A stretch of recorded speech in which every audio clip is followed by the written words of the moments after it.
আমি সুকান্ত। আজ আমি তোমাদের রায়মার্টিন প্রশ্নবিচিত্র থেকে ষষ্ঠ শ্রেণীর ইতিহাসের 9 নম্বর মডেল সেটটি সলভ করে দেখাবো। সেকেন্ড ইউনিট টেস্ট 9 নম্বর মডেল সেট। তো চলো শুরু করা যাক। দেখো, 1-1 নম্বর আদি বৈদিক যুগ বলা হয় কোন সময়কালকে? 1500 থেকে 1000 অব্দ। 2 নম্বর বিদ শব্দের অর্থ কি? জ্ঞান। 3 নম্বর কোন মহাজনপদটি শেষ পর্যন্ত শক্তিশালী হয়েছিল? মগধ।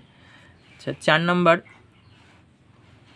গৌতম বুদ্ধের প্রথম নাম কী ছিল? সিদ্ধার্থ। 5 নম্বর হর্ষ শব্দ গণনা শুরু হয় কত খ্রিস্টাব্দ থেকে? 606 খ্রিস্টাব্দ থেকে।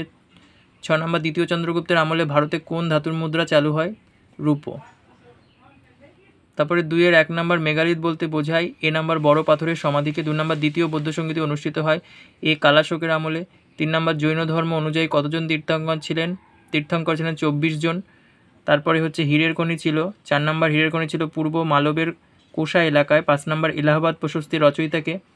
সি নম্বর হরিসেন। তারপরে 6 নম্বর ঋগ্বেদের কোন পর্বতের উল্লেখ নেই? এটা হবে বিন্ধ্য পর্বত, বি নাম্বার। তারপরে দেখো 3-1 নাম্বার ইন্দো ইউরোপীয়রা কেন তৃণভূমি অঞ্চলে বসবাস করতেন? এটা 64 পেজে 10 নম্বর কোশ্চেন, রায়মার্টিন সহায়িকা। আচ্ছা, তারপরে 2 নম্বর জৈন ধর্মে ত্রিরত্ন কি? এটা ত্রিরত্ন কি? এটা 93 পেজে 14 নম্বর কোশ্চেন।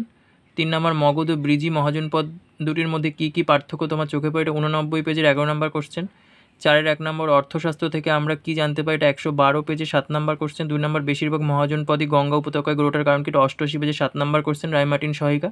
3 নম্বর মৌর্য সাম্রাজ্যের পতনের কারণ কি? সংক্ষেপে উল্লেখ করে 115 পেজে 24 নম্বর কোশ্চেন। তারপরে দেখো 5-1 বৌদ্ধরা কেন মহাজন ও হিনজার নামে দুটি গোষ্ঠীতে ভাগ হয়েছিল? এটা পেয়ে যাবে 92 পেজের 38 নম্বর কোশ্চেন।